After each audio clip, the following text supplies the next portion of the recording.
avec ce qui se passe en France. Deux exemples simplement pour vous donner une illustration, disons, de la manière dont ces questions se posent. La question peut-être sur le plan d'aménagement du territoire. Comment trouver un aménagement équilibré du territoire? C'est un enjeu que nous avons aujourd'hui au Maroc, puisque nous avons eu une politique d'aménagement du territoire et qu'aujourd'hui la question de l'équilibre du territoire, donc de la solidarité des territoires entre les territoires se pose, et que les travaux, par exemple, de Davzi sont extrêmement intéressants pour nous, même si ça ne se pose pas du tout dans les mêmes termes, puisqu'on observe qu'aujourd'hui, on mesure la richesse des territoires au Maroc par le PIB, et qu'on va mettre en place demain une politique de redistribution sur le fondement du seul PIB, ce qui peut être évidemment une erreur, puisque, comme le montre justement Davzi, la géographie de la richesse, donc mesurée par le PIB, n'est pas forcément celle du revenu. Or, nous avons aussi des questions de mobilité qui se posent, évidemment pas dans tous les territoires, c'est là qu'intervient la question du degré, ça ne se pose pas dans les mêmes termes, mais en tout cas, mettre au jour cette dimension est aujourd'hui chez nous un élément très important pour que demain on puisse concevoir cette politique d'aménagement régional équilibré que nous avons inscrit dans notre agenda politique. Voilà un objet, par exemple, sur lequel un dialogue peut être vraiment intéressant. Sur la question de la participation, c'est un peu la même chose. Nous avons vraiment aujourd'hui au Maroc, depuis 15-20 ans, ne parle que d'approche participative, que de démocratie participative. On l'a inscrite même dans notre constitution. Ainsi, depuis parlait d'une des difficultés que peuvent avoir la pratique de la participation en matière d'urbanisme, d'association des populations et des usagers de façon générale, aussi bien dans la conception des plans d'aménagement, mais aussi sur toutes les enquêtes d'utilité publique. Il y a un gros progrès à faire là-dessus. Moi, en première approximation, et je partage son point de vue, c'est l'expérience que j'ai me montre que nous avons encore une difficulté à appréhender le contenu que recouvre la participation, aussi bien au niveau des pouvoirs publics que chez les usagers. Qu'est-ce que ça veut dire participer? Concrètement, quand les gens sont assis autour d'une table, autour d'un sujet, qu'est-ce qui leur est demandé? Où commence le débat? Quelle est la différence entre concertation, consultation, discussion, échange, et où s'arrête le débat pour laisser la place à l'arbitrage et à la décision qui doit donner lieu à? Ça, c'est une question très importante. La deuxième question qui n'est pas encore chez nous, et c'est normal, hein, on le comprend, c'est l'idée de consensus. Au Maroc, tout doit se faire par consensus. C'est-à-dire qu'on a intégré, si vous voulez, l'idée de participation, on l'a associée au consensus. Rien ne fonctionne s'il n'y a pas de consensus. Donc évidemment, ça peut avoir des côtés très positifs sur un certain nombre de sujets. Mais en même temps, le consensus, ça permet aussi de faire le plus petit dénominateur commun. Donc ça peut conduire à des décisions qui ne sont pas forcément les plus audacieuses, les plus intelligentes, les plus... On est encore dans ces discussions, et c'est un sujet qui ne concerne pas simplement, les experts ou les administrations publiques, mais qui concerne aussi, le sens commun. Dans l'opinion aujourd'hui, dans le débat public que nous avons aujourd'hui, au-delà des sujets qui touchent à l'urbanisme, nous avons cette question du consensus qui revient systématiquement, la bonne décision et la décision consensuelle. Et non pas une autre version qui consisterait à dire, après le débat et l'échange d'arguments et de contre-arguments, l'alignement, il ne doit pas se faire sur le plus petit dénominateur commun, mais sur des décisions qui sont plus avancées. Alors ma question, moi, c'est ça. C'est comment, au niveau des pratiques de concertation, de participation de façon générale, d'association des usagers, on gère cette question de l'agrégation des opinions individuelles. Et est-ce que la décision finalement collective, c'est l'agrégation, ou bien est-ce qu'on fait ressortir des points de vue? Comment on construit, en fait, comment on fabrique finalement, en définitive, cette idée, cette innovation qui va voilà. Merci. Je vais dans le même sens qu'Ali. C'est que le parallélisme qui est fait entre l'innovation dans l'industrie et l'innovation en matière de projets urbains est extrêmement intéressante. Cette approche, néanmoins, elle pose problème. Elle pose problème dans le sens où, en matière d'innovation industrielle, c'est connu, le processus est connu, l'intégration est de mise. Par contre, lorsqu'on parle de projets en matière d'urbanisme, c'est une approche plus artisanale qu'industrielle. Elle est artisanale dans le sens où c'est... vous l'avez dit d'ailleurs, vous avez dit qu'il y a un problème d'innovation dans le secteur. Et comment cette innovation doit émerger au niveau d'un projet d'urbanisme? Est-ce que c'est l'affaire des concepteurs, des urbanistes, ou bien, comme vous le suggérez, c'est une affaire de participation d'acteurs également? C'est-à-dire que les usagers sont partie prenante, doivent jouer un rôle dans ce processus d'innovation. Et vous citez des exemples où la participation joue ce rôle. Et vous avez choisi des pays d'un certain niveau de développement, surtout les pays scandinaves, et là où il y a où ça réussit. Par conséquent, est-ce que dans le projet d'urbanisme, il faut que la société change pour innover? C'est ça la question. C'est-à-dire qu'on ne peut pas innover n'importe où si on compte sur la société civile. Par contre, si on compte sur les concepteurs, ça c'est autre chose. Ça c'est un autre problème qui est lié à la nature même du projet d'urbanisme. Donc ma question, est-ce qu'il faut changer de société, la société, pour innover en matière de projet d'urbanisme? Alors, non, mais c'est intéressant parce que c'est là, on est vraiment dans le cœur du débat. Moi, je vais vous répondre en trois temps. Premier temps, moi, je pense que quoi qu'il arrive et quel que soit le système que l'on met en place, le politique, au sens large du terme, hein, est responsable de la décision.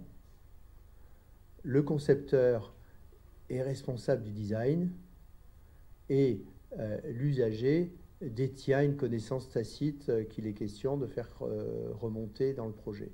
Mais je crois qu'il n'est pas question de donner un crayon, ni un crayon au politique, ni un crayon à l'usager pour lui dire « dessine-moi un projet ». Donc je crois qu'il faut, dès le départ, dès le début d'un processus participatif, il faut que les rôles et les responsabilités des uns et des autres restent entièrement, clairement exprimés. C'est aux politiques et à ses assistants, à le maître d'ouvrage, l'aménageur, etc., de prendre des décisions. Et je crois que ça, c'est le premier point. Je crois qu'il faut que si on ne déclare pas clairement, effectivement, on change de société. Et je pense qu'on n'est pas là pour changer la société, enfin, en tout cas pas moi. Donc je n'ai pas cette ambition, en tout cas. Donc moi je pense que dans les sociétés qui vivent, qui sont déjà assez compliquées comme ça, je crois qu'il faut clairement affirmer ces trois rôles et s'en tenir, sinon ben, on ne sait plus où on va. La deuxième chose qui est importante, c'est que dans nos milieux, et vous avez raison de l'avoir signalé tous les trois, c'est que on n'est pas dans l'industrie. Moi, je n'ai pas prétendu dire il faut prendre les méthodes de l'industrie et les appliquer à l'urbanisme. Je n'ai pas dit ça, et aussi je l'ai dit, je me suis complètement égaré. C'est pas ça ce que je dis. Ce que je dis, c'est que il y a des mécanismes qui fonctionnent bien dans l'industrie, qui consistent à rendre créatifs les gens plutôt qu'à de créer des conflits. Et c'est ça qui m'intéresse. Et comment on crée de la créativité, c'est en travaillant avant que le projet ne soit fait, plutôt que de le travailler après, une fois qu'on connaît tout. Et ça, c'est vrai pour l'habitant, mais c'est vrai pour le financier, c'est pour l'assureur, c'est vrai pour tous les gens qui gravitent autour du projet. Et je suis sûr que même des financiers pourraient être créatifs, ce dont beaucoup de gens dans la salle doutent certainement. Donc je crois à la créativité des gens. Simplement, il y a un problème de temporalité. Il y a un problème de temporalité, c'est un projet très long, et donc c'est plutôt, le problème est plutôt de créer les mécanismes qui vont permettre d'assurer la poursuite d'un rôle participatif dans la temporalité d'un projet. Et c'est là où je dis qu'il y a la nécessité de créer des neutrals, comme disent les Américains, les Canadiens, des gens qui assurent cette continuité avec une certaine neutralité. Alors, est-ce qu'ils sont payés par la maîtrise d'ouvrage? Est-ce qu'ils sont payés par des organismes un peu extérieurs, de type ONG, etc. J'en sais rien. Il est évident que plus ils sont neutres, hein, c'est simple comprendre, mais on a besoin de ces gens-là, et on les a rarement. Il y a certains maîtres d'ouvrage qui jouent bien le rôle de ça, mais ils sont trop impliqués. Donc là, il y a quelque chose à créer. C'est plutôt là qu'il faut créer quelque chose, c'est dans ce rôle de suiveur, de go-between, de gens qui savent faire de la négociation. Et ça marche très bien quand on les met en place. Et puis il y a un troisième point qui est important, puisqu'il y a une durée et que les gens partent, les habitants, ça ne veut rien dire, c'est une valeur volatile, etc. Donc il faut faire de l'évaluation. Il faut faire de l'évaluation régulièrement tout au long du projet, chaque fois qu'il y a une phase importante, et c'est à ces moments d'évaluation qu'il faut revenir aux fondamentaux de la participation, parce qu'on ne peut pas leur demander, mais quand on dépose un dossier, quel qu'il soit, il faut qu'il soit évalué, et il faut que les objectifs initiaux soient revenus au bord de la table. Est-ce qu'on a... Alors, moi, je dis toujours, il n'y a aucune honte à ne pas remplir un objectif. Il y a des objectifs qui ne sont pas atteignables. Mais ça, on s'explique. On dit voilà pourquoi on n'a pas atteint cet objectif, pour des raisons économiques, pour des raisons politiques, pour des raisons physiques, etc. Alors on en rediscute. Et tout projet est fait d'objectifs non atteints, c'est dans la nature même. Mais on évalue. Et si on évalue, on désamorce. Et c'est ça qu'on ne sait pas faire, vous voyez. Donc moi, je ne suis pas très inquiet par rapport à vos craintes. Je dis simplement que ça nécessite non pas un changement de société, mais certainement un changement de méthode qui n'est en soi, je veux dire, les 3 propositions que je fais, c'est pas très compliqué, hein. Mais l'évaluation est essentielle. Je ne sais pas si j'ai répondu, mais... Très très français aussi. Qui a le savoir, l'expertise, la raison? Qui est détenteur de la raison chez nous? C'est comme en France, c'est l'État. Donc l'évaluation, c'est l'acceptation d'une idée de remise en cause, et deuxièmement, de la partager avec des gens qui sont des néophytes, qui ne connaissent rien, qui ne sont pas des ingénieurs, qui ne sont pas des architectes, et qui vont nous donner un point de vue dont on doit tenir compte. Il faut être dans un pays avec une société civile très forte pour être acquis. Donc c'est nous vraiment un exercice d'apprentissage qu'on fait. Parfois, la participation, on l'accepte presque par défaut parce qu'on est obligé. On n'est pas encore dans une... Souvent, on dit, on a fait participer les gens, donc c'est bon, allez hop, on les fait parler, puis c'est terminé, on sort. On est encore dans ce rapport-là à l'autre, à celui qui ne sait pas, qui n'est pas supposé porteur de savoir. Il faut éduquer à tout, il faut commencer à les éduquer. Mettez la photo du cinéma, là. Attendez, c'est pour ça que je dis qu'il faut commencer par les écoles. Je vous assure que avoir fait travailler pendant 2 ou 3 promotions dans les hôpitaux, moi, les étudiants que j'ai eus, ça les a complètement changés. Parce que les infirmiers, j'ai transféré l'école dans l'hôpital. On a fait l'atelier dans l'hôpital, et les infirmières passaient, regardaient les plans, et disaient mais vous rigolez, non? Ça va pas, vous plaisantez, jamais on fera ça. Et puis le chef de service un peu charismatique, qui prenait le plan, déchirait, recommençait, on en reparlera sur le projet. Et ça, les étudiants, ils comprennent ça. Mais il faut leur apprendre à lécher l'usage, comme je dis. Michel. Je ne suis pas complètement convaincu sur quand vous faites cette comparaison systématique entre l'industrie et puis l'urbanisation, ou tout projet public de grande envergure, d'ailleurs, qui agit sur la société dans son ensemble. En effet, donc j'ai bien compris tout ce que vous avez dit, c'est-à-dire que le fait de faire des projets de projets permet à la fois de définir des espaces de choix qui sont suffisamment larges pour pouvoir inscrire ensuite, disons, des nouvelles valeurs qui vont être produites dans le temps. Mais dans l'industrie, il y a autre chose qui est au-delà de ça, qui est la finalité. Et la finalité, pour l'industrie, c'est très clair. L'industrie est capitaliste. Et de toute manière, quelle que soit la complexité et, disons, des mesures de capital et des évaluations qui deviennent plus riches, le critère est défini. Ce critère, c'est la rentabilité du capital.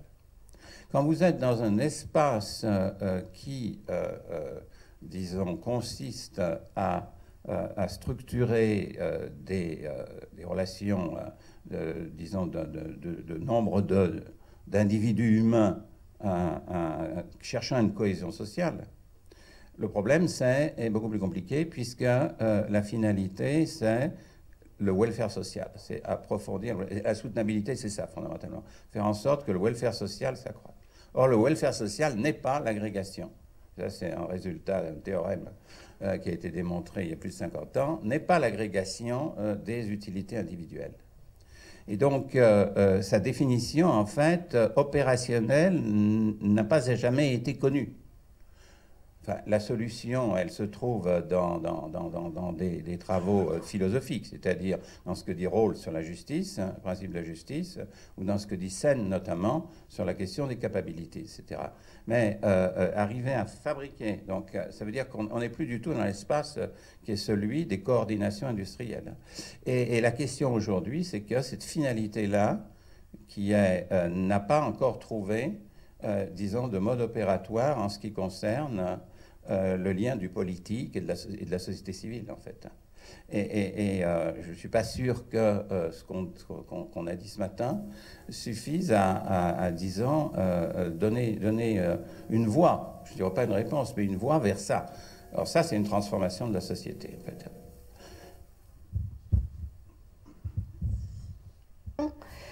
Là, on est plus à l'échelle du projet, on n'est pas forcément à une échelle globale comme tu dis, du welfare. Là, c'est plutôt quand même l'échelle du projet qui a une vision partielle. Donc, oui.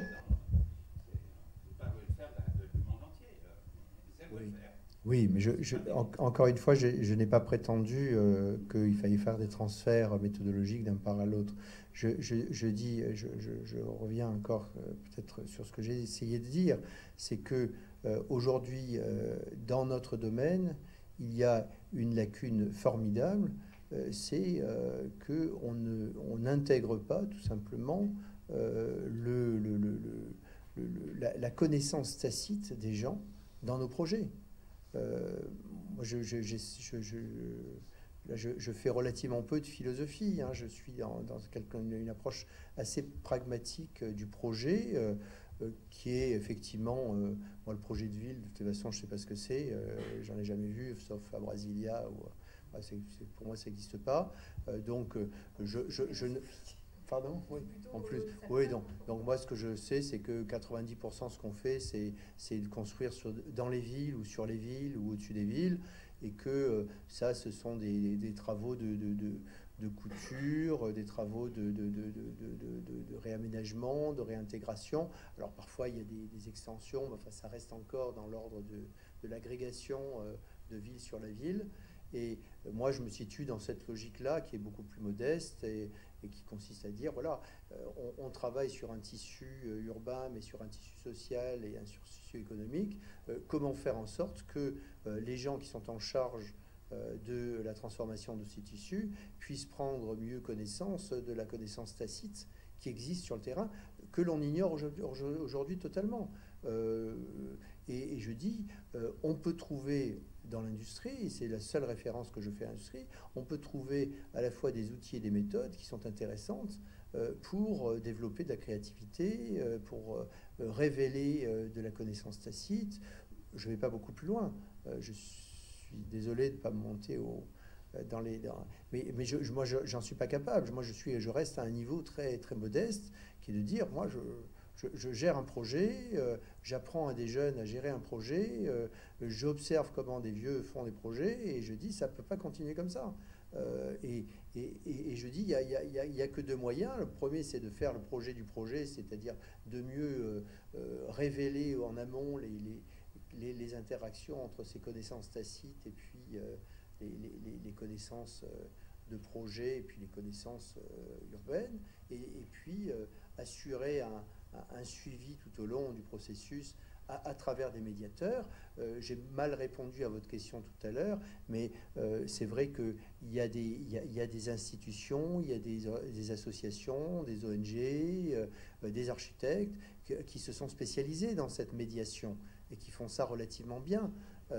Et pour l'instant, ils sont un peu expérimentaux et homéopathiques, un peu à travers le monde, mais il y a des gens qui font un très bon boulot, donc il faut peut-être mieux révéler ce travail, et puis ensuite évaluer à des périodes régulières par rapport à des objectifs sur lesquels on s'est engagé avec ces populations, avec ces gens, avec ces acteurs. Voilà, moi je suis... Je voudrais juste préciser un peu dans le prolongement d'observation avec Michel Aglietta, par rapport à dans votre modèle, par rapport à ces trois logiques constitutives de l'urbain, quelle que soit sa dimension, projet local ou projet métropolitain. Trois logiques: la logique publique, la logique privée, la contrainte du marché, l'efficience financière, etc. Et puis la logique du commun, qui, effectivement, les usagers, ils ont des choses en commun à gérer, ils ont une expertise tacite, une connaissance tacite que personne d'autre ne peut avoir et qui est importante à prendre en considération. La question de la hiérarchie des logiques. Dans le système, quelle est la logique qui doit prédominer dans le modèle urbain, dans le modèle de conception, d'élaboration et d'exécution d'un projet urbain? D'abord, il est très divers d'un projet à l'autre, hein, d'un pays à l'autre. Si vous allez aux Pays-Bas, où le pouvoir politique local est très faible, c'est beaucoup plus facile de prendre le pouvoir en tant qu'habitant. Je veux dire, les projets participatifs aux Pays-Bas se développent beaucoup plus qu'ailleurs, pour la raison très simple, c'est que le pouvoir politique local est très faible. Les maires ne sont pas élus, sont nommés par la reine, sont plutôt des médiateurs, des négociateurs que des... Donc là, c'est assez facile. Donc je crois qu'on ne peut pas dire il y a un modèle.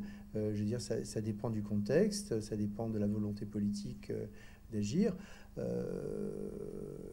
C'est pas au Canada, au Québec, c'est sans doute beaucoup plus facile que chez nous, parce que là aussi, le pouvoir politique est relativement faible, pas aussi faible qu'aux Pays-Bas, mais relativement faible, que les associations communautaires, les associations de quartier ont un pouvoir beaucoup plus important. Donc le rapport de force, il se fait aussi en fonction du contexte local.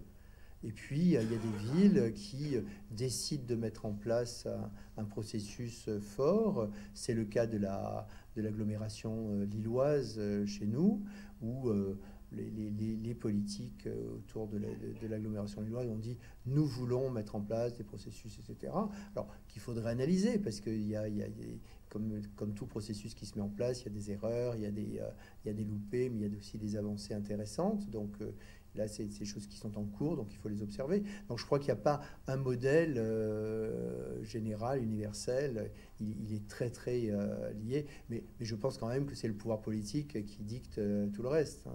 S'il n'y a pas de volonté politique, il ne se passe rien. Bah oui, si le politique n'est pas là... S'il vous plaît, par rapport à la remarque de M. Aglietta, on ne peut pas mesurer le welfare social, mais on peut l'approcher. Ça se ressent au niveau de la sécurité, de la qualité de vie, et indirectement les prix augmentent au niveau de... C'est bon, c'était juste... Bon, parce que je ne sais pas s'il y a d'autres questions.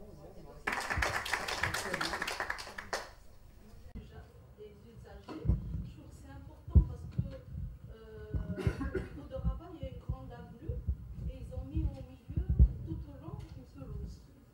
Et il y a des commerces et des institutions de part et d'autre. Et donc, pour aller à l'établissement, au commerce qui est en face, il faut faire tout un détour pour aller... donc les gens, ils traversent carrément la pelouse. Donc je ne vois pas, les urbanistes, s'ils avaient associé les usagers, ils auraient compris qu'il fallait des petits passages. Donc c'est important d'associer les usagers. Nous, on a emprunté la pelouse. Pardon ? C'est à Mohamed ça non, c'est sur Nahel, au niveau de Où il est interrogé trop tard. C'est souvent très coûteux de refaire un projet. Et donc, quand on l'interroge une fois le projet fait, ça veut dire que si le projet ne convient pas, il faut le refaire. Or, c'est pas comme ça qu'il faut faire. C'est comme ça qu'on démontre que ça ne peut pas fonctionner. Hein, tous les maîtres d'ouvrage disent non, on ne va pas commencer à poser la question de savoir si la pelouse est au bon endroit ou pas au bon endroit. Le projet est fini. Vous n'allez pas nous faire faire un nouveau projet. Ils ne se mettent pas à la place des usagers pour penser à la chose. Il faut poser la question. Non, mais vous, en tant qu'urbaniste, est-ce que vous... Non, je pense que depuis quelques années, il y a une volonté de changer les méthodes. C'est certain. Tout le monde est convaincu qu'il faut faire de la participation. Alors, convaincu soit par obligation plus ou moins politique, parce que quand même l'opinion publique devient beaucoup plus puissante. Il y a quand même un certain nombre de maires chez nous qui n'ont pas été réélus parce que l'opinion publique considérait que les projets qu'il avait faits n'étaient pas les projets qu'on attendait d'eux. Donc là, la pression politique devient assez forte. Mais je dirais que souvent, la participation se met en place pour de mauvaises raisons de ce type-là. Et en tout cas...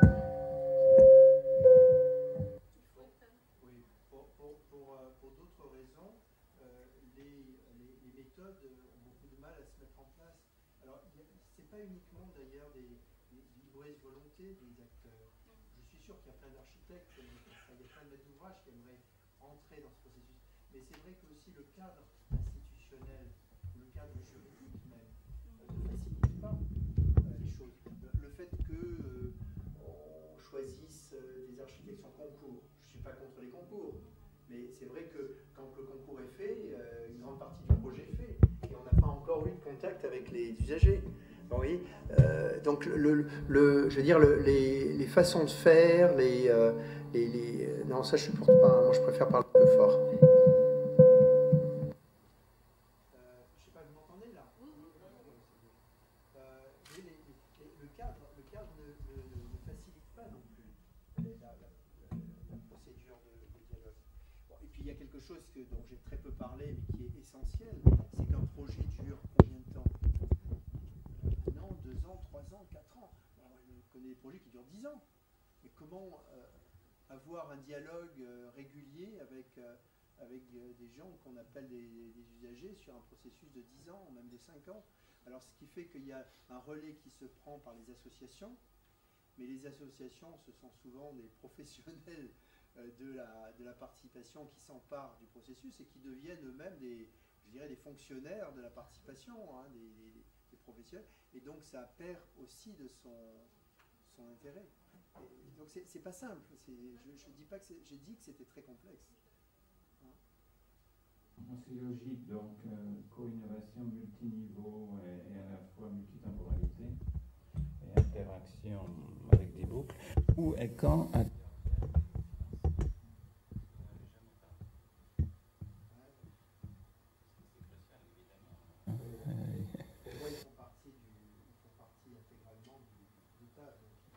mais enfin, comment eux ils peuvent intervenir, parce que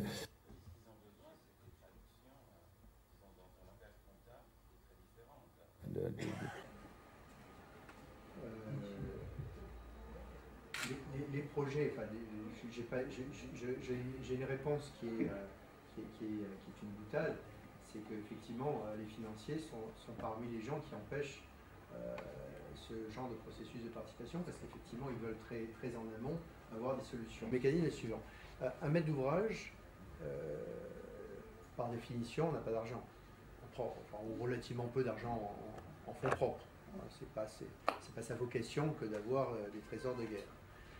Donc il a effectivement assez rapidement besoin d'aller chercher de l'argent. Il va aller chercher chez les gens qui ont de l'argent, le financier. Or, un financier ne prendra en compte un projet que s'il est bouclé, notamment s'il est bouclé sur le plan administratif, c'est-à-dire s'il a les permis. Donc, un maître d'ouvrage qui va financer toute la première partie d'une étude jusqu'au moment où il pourra aller voir un financier avec le beau marocain, si je peux dire, bien fini, eh bien, tant qu'il n'a pas fait pas ce geste, il n'aura pas de financement, ou très peu, un financement marginal. Donc, le maître d'ouvrage, le client, donc, a intérêt à aller le plus vite possible à la solution administrative, c'est-à-dire le permis, quel qu'il soit. Et donc, il a tout intérêt à squeezer le maximum de processus initial de façon à aller le plus vite possible. Donc, il va demander à son urbaniste, son architecte, au concepteur, il va leur dire, moi, il me faut le plus vite possible une autorisation pour que je puisse demander une autorisation financière. Oui, un budget. Et c'est ça qui rend la chose difficile, c'est que ces processus que je décris sont des processus relativement longs. Et c'est vrai que quand on discute avec des gens comme L'Oréal, on ne va pas les citer, eux disent, nous, on a un processus totalement différent. Ils disent, nous, on ne va pas investir un copec sur le produit Tartampion en Chine tant qu'on n'a pas une certitude que le marché est capable d'absorber l'innovation qu'on propose. Donc le processus est totalement inverse. Mais L'Oréal a ses fonds propres et décide seul de la chose. Dans ces processus complexes, disons, qui semblent faire aménager des villes, hein, le niveau, parce que quand je dis le financier, c'est aussi un processus complexe. Oui. C'est-à-dire qu'on peut construire tout à fait, disons, un agencement de phases intermédiaires qui permettent de partager les risques, etc. Mais le niveau déterminant, c'est politique. Donc à un moment donné, c'est le niveau du politique, c'est celui qui peut décider qu'en effet, la Chine va commencer à pouvoir s'opérationnaliser parce qu'il commencera à avoir des financements initiaux. Au niveau du politique, il va renvoyer à des participations publiques-privées, il va renvoyer à des organismes comme la Caisse des dépôts, la BEI, etc. pour l'Europe. Bon. Donc, mais la question, donc ça, on sait très faire. Et comment ces gens-là, dans ce que vous avez cherché à essayer de promouvoir, disons, comme idée, est-ce qu'ils doivent rester à leur place comme avant? Mais ils ont maintenant des projets qui leur permettent peut-être d'évaluer le risque différemment, mais il sera déjà constitué avant par la participation dont on a parlé. Où est-ce qu'ils sont? Ils peuvent être dans la participation initiale. Moi, je pense qu'ils ne peuvent être que dans. Mais alors là, par quel moyen, je veux dire, parce qu'ils n'ont pas le même langage pour le coup. Il n'y a aucun. Prenez un autre acteur qui est tout aussi important, qui est l'assureur. L'assureur n'était jamais autour de table. Bon. Maintenant, compte tenu de l'importance du risque dont je l'ai dit tout à l'heure, les assureurs disent « nous, on aimerait voir les projets avant qu'ils se fassent ». Aujourd'hui, dans un projet, les assureurs sont autour de la table, dès le départ, en disant bon, « écoutez, là, vous prenez un risque, voyons comment on va résoudre ce problème ». Enfin, la négociation commence très tôt. Pourquoi ne pas le faire avec les... D'ailleurs, ça se fait avec la Caisse des dépôts est présente au départ de tous les projets d'importance. Hein, je veux dire... Les financiers régionaux de la Caisse des dépôts sont toujours là au départ d'un projet. Mais le problème, c'est le dialogue. C'est-à-dire que le dialogue avec le financier, que ce soit la Caisse des dépôts ou tout autre, se fait mal parce que le processus n'est pas organisé pour en intégrer les dimensions. Voilà, ce dialogue-là, il fonctionne relativement bien. Oui, là, il commence à fonctionner parce qu'il y a une osmose qui se fait sur le plan culturel. Enfin, moi, il n'y a pas de problème. Mais quand même, le financier, une de ses logiques va être de raccourcir ce délai. C'est ça qui est le problème. Il va avoir une volonté de raccourcir, alors que ce que je raconte là a tendance à rallonger. C'est ça la contradiction.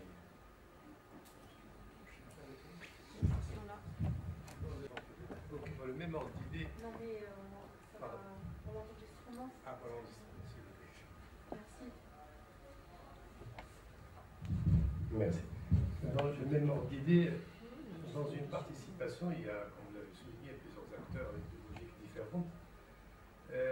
Comment le consensus peut être élaboré et la décision, on va dire, établie? Est-ce qu'il y a un niveau, un autre, on va dire, un leadership qui organise quelque part tout ce processus-là et qui, je veux pas dire qui tire un peu les ficelles, mais en tout cas qui peut à un certain moment arbitrer dans ce processus. Ma deuxième question, dans la participation, bon, tout le monde je veux dire, a pris conscience de l'intérêt, y compris dans l'amélioration du processus de conception, de la nécessité de la participation. Seulement dans la mise en œuvre, on s'aperçoit qu'il y a quand même un certain nombre de difficultés que vous avez soulignées. Et on se pose la question, est-ce que, par rapport à la ville, parce que l'industrie, comme vous l'avez dit, c'est différent, le processus de production dans l'industrie est différent. Dans la ville où il y a quand même une complexité à la fois des processus de création de la ville, la diversité un peu des intérêts et des logiques d'intervention, est-ce que l'usager n'est pas un petit peu démuni face à cette complexité? Je pose des questions précisément par rapport à l'échelle de l'intervention. Si on interrogeait un usager, un citoyen lambda, par rapport à la question de devenir de son espace, il sera probablement sensible et attentif à des questions de proximité, à des problèmes qui se posent dans son quotidien, de transport, d'utilisation d'espace public, etc. Il n'aura pas forcément une vision ni stratégique, ni de la complexité un petit peu des enjeux à terme. Alors comment intégrer ça par rapport à cette échelle-là? Autant dans les quartiers de la proximité, on peut envisager, comme l'exemple qui a été cité tout à l'heure, on peut envisager la participation comme étant un processus relativement maîtrisable, autant dans des processus de planification un peu plus complexes sur des territoires plus larges, que ce soit la ville ou des territoires un peu plus larges, dans les territoires de métropolisation. Là, je pense qu'il y a là peut-être une difficulté dont on ne voit pas comment, face à la complexité, face à la diversité des intérêts, comment ça pourrait être mené concrètement. Si pour l'enregistrement, il faut un micro. Là, je vais peut-être prendre ce micro. Là, une expérience canadienne. Je pense que les Nord-Américains ont pas mal réfléchi à cette question pour une raison évidente, c'est que les lois sur l'urbanisme sont beaucoup plus permissives que chez nous. Il n'y a pratiquement pas de cadre, donc tout se négocie. Si on veut faire en dehors des parcs nationaux et de quelques espaces protégés, on peut tout faire n'importe où à condition que le marché y autorise et qu'on ait les autorisations des gens autour. Donc on est obligé de discuter avec les gens autour, c'est eux qui, les neighborhoods, les collectivités, sont eux qui vont donner le permis. Donc eux, ils sont dans l'obligation de négocier et de prendre en compte les fameux associés qui ont vraiment un vrai pouvoir juridique. Il y a même, moi j'ai pas mal de copains architectes qui travaillent pour les communautés urbaines ou rurales, qui ont fait leur quotidien. Et donc eux disent souvent, on a besoin, ce qu'ils appellent des neutrals, des gens neutres, qui sont des médiateurs en fait, et qui organisent le débat. Alors, le problème, c'est que ces gens-là ne sont jamais neutres, ne serait-ce que pour une raison, c'est qu'ils sont payés par quelqu'un. Donc, celui qui paye, comme vous savez, a déjà un petit peu. Mais quand même, si ce sont des gens qui ont vraiment du métier, alors j'en ai rencontré à Montréal, par exemple, des gens qui ont vraiment un métier de négociateur extraordinaire. Tu te souviens, le gars qu'on a fait venir, qui sont des gens qui sont capables de soulever des montagnes, de réunir les gens, etc. Et qui ont, alors je peux vous fournir un peu de documentation, pour ceux que ça vous intéresse, ce sont des gens qui ont mis en place des méthodologies de ce qu'ils appellent du partnering, et qui consiste à réunir tous les acteurs, y compris les financiers, tous les acteurs d'un projet important, pendant quelques jours avant que le projet ne démarre, de façon à ce qu'ils soient informés de tous les tenants et les aboutissants du projet. On leur fait des conférences, des visites de sites, on leur fait rencontrer les gens, tout est fait pour qu'ils soient au courant. Tout est fait aussi pour qu'ils se rencontrent dans des conditions agréables. Ça se passe dans un hôtel, grand hôtel, où ils ont des bons repas, des chats, etc. Bon, tout se passe d'une façon assez conviviale. Et à la fin de ce séjour qui peut durer 2 ou 3 jours, qui est préparé quelques mois à l'avance parce qu'on rencontre chacun, on essaye de savoir, c'est pas une improvisation évidemment, et à la fin de ces 3 jours, il se signe une charte de partenariat. Alors qui consiste à dire des choses assez simples, hein, du genre quand vous recevez un mail, répondez-y, par exemple, ou n'insultez pas des membres du partenariat, ou c'est pas la peine, bon, mais aussi des choses beaucoup plus tactiques, etc., qui permettent de fixer des objectifs communs. Et en tout cas, s'il n'y a pas d'objectif commun, de comprendre les objectifs des autres et les connaître. Et ça, ça m'est apparu d'une efficacité redoutable. Pour monter, il y a 2 projets à Montréal, le quartier international de Montréal qui s'est fait dans les années 80, qui s'est fait selon ce processus et qui a été une réussite à la fois urbanistique mais aussi économique, qui attire un nombre d'entreprises incroyable dans la ville et politique donc.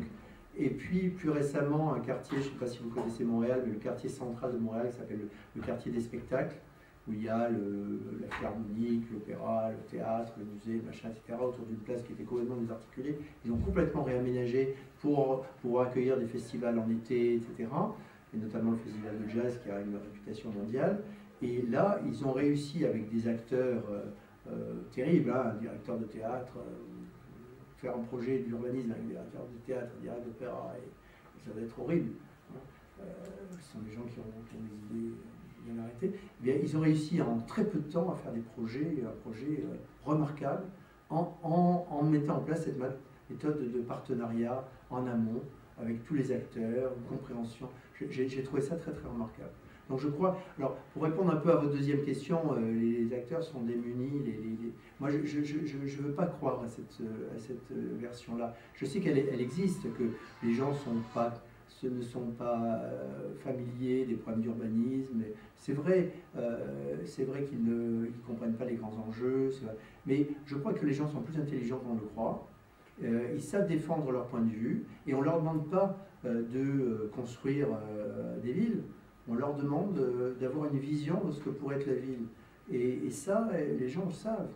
C'est-à-dire cette connaissance tacite des gens, elle existe, elle est collective.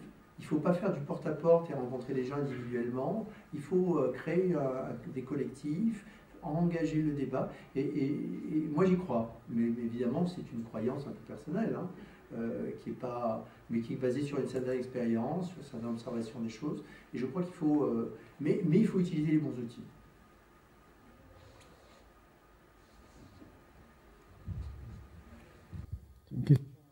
Isabelle nous dit les relations entre les métropoles et territoires. Bon, vous avez dit que les métropoles aujourd'hui sont en train de reconfigurer les territoires, qu'il y a une nouvelle géographie économique qui est en train de se mettre en place. Ça, c'est un constat. C'est un constat et les enquêtes, les travaux de recherche auxquels vous avez fait allusion font ce constat-là. Il y a une sorte de retour à la métropole comme espace à la fois de vie, mais aussi de production. Est-ce que ces travaux de recherche se limitent donc à une dimension positive et descriptive de ce qui se fait, les tendances qui sont actuelles, ou est-ce que ça correspond à une politique d'aménagement du territoire qui serait celle de revenir à une concentration à la fois productive et d'aménagement du territoire, concentration sur les grandes métropoles. Dans l'histoire, très rapidement, l'histoire du Maroc, on est parti justement d'une polarisation à la fois économique, industrielle sur les grandes villes comme Casablanca, etc. Il y a une tendance aujourd'hui à créer de nouvelles villes disséminées un petit peu sur l'espace territoires, des villes satellites, pour justement dépolariser cette tendance qui était une tendance lourde et structurelle du développement du capitalisme, qui est allé vers les concentrations sur les grandes métropoles. Alors, juste pour revenir sur les travaux effectivement que vous évoquez, que j'ai présentés, qui sont les travaux qu'on soutient actuellement sur l'économie métropolitaine. Et en effet, le constat, c'est de voir que les zones territoriales qui créent de l'emploi sont des zones métropolitaines. Alors après, j'ai parlé sous le contrôle de Jean-Jacques, qui connaît aussi bien ces sujets-là. En fait, sur la partie aménagement territorial, je dirais qu'on est un petit peu dans le schéma inverse en France. Et aujourd'hui encore, on est là-dedans avec une forme d'ambivalence, parce qu'on soutient un petit peu de logique en même temps, et qui sont vraiment au cœur de votre question. C'est qu'en France, on a plutôt une vision de développement équilibré du territoire. Donc avec une politique d'aménagement qui cherche. Alors aujourd'hui,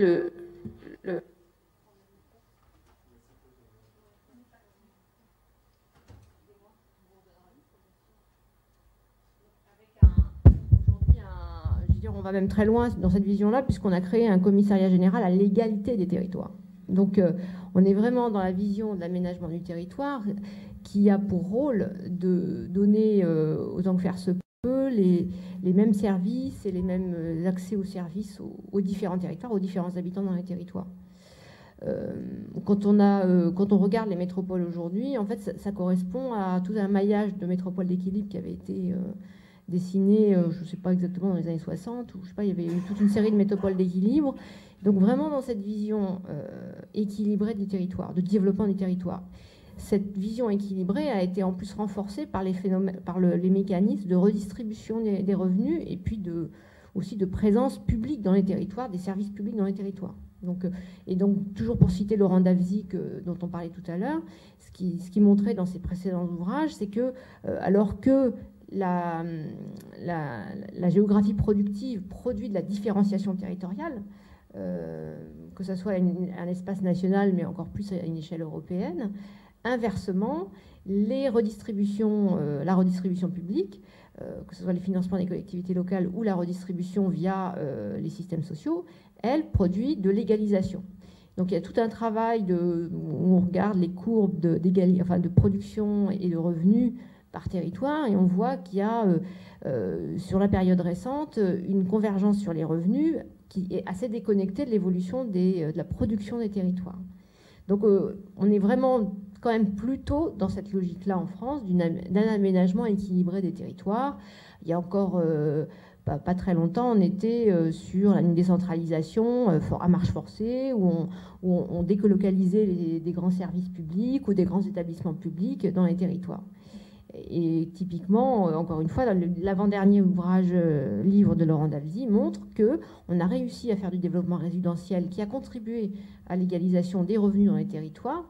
Donc ce développement résidentiel, beaucoup lié au transfert, a permis une égalisation des revenus dans les territoires et donc des conditions de vie dans les territoires. Alors, le constat aujourd'hui de dire en même temps, et ça correspond aussi aux autres éléments de la politique publique sur les territoires, c'est d'une part de constater que les forces de développement de la consommation liée au transfert public vont peut-être s'amoindrir, puisque les transferts publics on est dans une période où ils sont plutôt limités, voire auront probablement une tendance à se réduire. Les dotations aux collectivités locales de l'État se réduisent. On a tout un plan de réduction des dotations aux collectivités. Donc cette circulation, comme dit Laurent Davzy, invisible de la richesse, va probablement se réduire, ce qui fait que les facteurs productifs relativement aux facteurs résidentiels vont reprendre de l'importance. Et dans ces mécanismes, ça donne de l'importance aux métropoles, puisqu'aujourd'hui, ce sont les zones territoriales productives qui ont du développement. Voilà, donc on est un petit peu, je dirais, aujourd'hui dans un débat ambivalent, qui est d'une part d'être toujours dans une vision plutôt d'aménagement équilibré du territoire, et en même temps de constater que les pôles à venir sont les métropoles. Donc anticipons quand même sur ça, c'est-à-dire que la dynamique productive, ça va être quand même une dynamique de l'économie métropolitaine.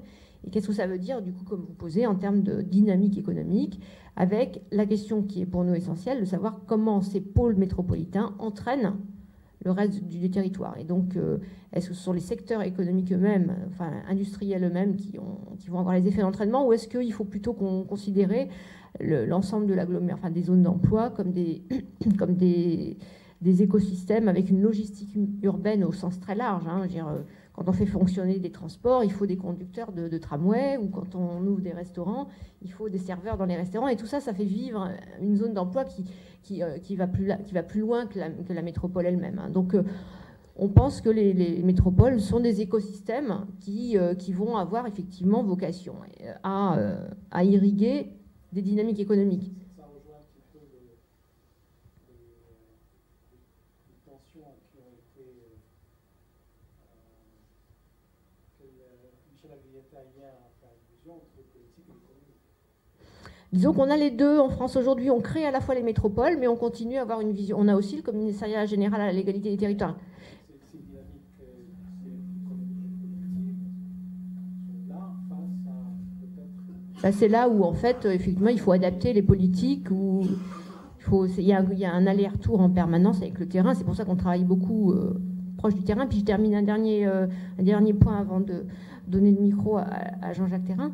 Il se trouve que, en plus, si on prend en compte les enjeux de développement durable, ce sont des facteurs qui vont renforcer les liens entre la métropole et ses territoires avoisinants. D'abord la question, par exemple, agricole, c'est-à-dire qu'aujourd'hui, on va commencer de plus en plus à réfléchir sur l'autonomie d'approvisionnement agricole. Donc, ça veut dire qu'on repense la question de l'économie agricole en lien avec les besoins des métropoles, parce qu'on va développer des systèmes de production énergétique renouvelables qui, eux, s'inscrivent plutôt dans les territoires ruraux. Donc, et on peut imaginer qu'on va avoir un échange coopératif entre une métropole qui va apporter de la dynamique économique et puis des territoires avoisinants qui vont apporter des ressources, qu'elles soient agricoles, qu'elles soient énergétiques ou qu'elles soient aussi de compétences, de ressources humaines. Donc voilà, donc on est plutôt dans... Et ce qu'on cherche à mieux identifier, c'est ces échanges-là. Juste un petit mot pour... Je viens de terminer une étude sur un réseau de villes moyennes en Europe et sur l'influence de la grande vitesse sur le développement des villes moyennes. Et alors, je ne parle donc pas de la France forcément, mais d'une vision un petit peu plus large européenne. Mais c'est vrai que la grande vitesse est faite au départ pour relier des grandes métropoles. Il n'empêche qu'elle s'arrête quand même ça et là dans les régions interstitielles. Et curieusement, effectivement, le danger, c'est un fractionnement fort de ces régions périphériques ou intermédiaires que l'on constate. Un fragment mais il y a là aussi, et c'est intéressant de l'observer de près, là, si ça vous intéresse, je pourrais vous envoyer un dossier là-dessus. C'est intéressant de voir que la géométrie, ou la géographie de ces villes intermédiaires est en train de changer complètement, dans la mesure où elles se trouvent d'une façon ou d'une autre sur une sorte de communauté du corridor qui va assez loin, qui traverse les frontières, et qui leur permet toutes sortes d'échanges auxquels ils n'avaient pas accès auparavant, que ce soit des échanges commerciaux, des échanges universitaires, des échanges culturels entre les différentes activités. Et ça change beaucoup. Cette géographie européenne du corridor est en train de modifier le statut de ces villes intermédiaires, avec le danger que ça leur apporte, mais ça peut aussi leur retirer des ressources, parce qu'il y a une possibilité plus facile de s'en aller. Mais alors ça, c'est le premier élément de la géographie, le corridor. C'est un terme qu'on n'utilisait pas tellement en aménagement du territoire jusqu'à présent. Or, ça devient une véritable réalité. Et puis la deuxième chose, c'est l'aire d'influence de ces villes est modifiée complètement, là aussi, par la grande vitesse, dans la mesure où il se constitue des réseaux de villes moyennes autour d'une ville qui pourrait être privilégié, mais dans lequel il y a une sorte de partage de compétences et d'échanges assez forts. Alors, il y a des régions qui jouent bien le jeu. Les régions italiennes sont très fortes pour ça, par exemple, parce qu'elles ont aussi des villes beaucoup plus fortes, des villes moyennes beaucoup plus fortes, bien sûr. Les villes allemandes aussi, qui savent un peu jouer de ça, mais il faut qu'elles trouvent des opportunités locales pour le faire. Voilà. Et ça ne peut être basé, on ne peut pas inventer.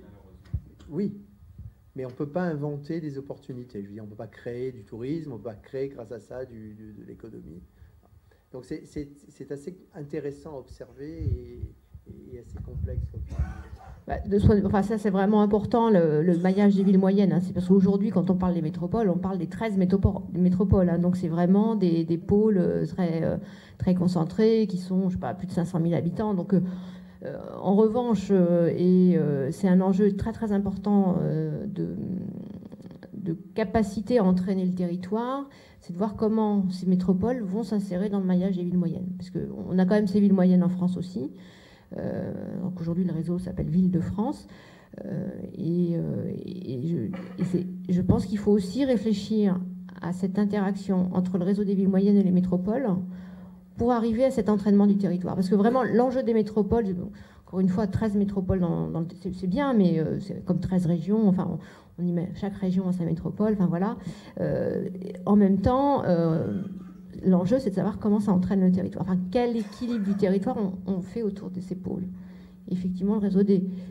Non, il faut y travailler et peut-être que les politiques aujourd'hui ne sont pas complètement adaptées à cette vision-là.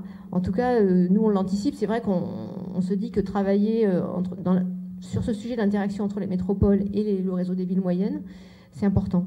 Il y a un équilibre très très instable et qui peut très vite basculer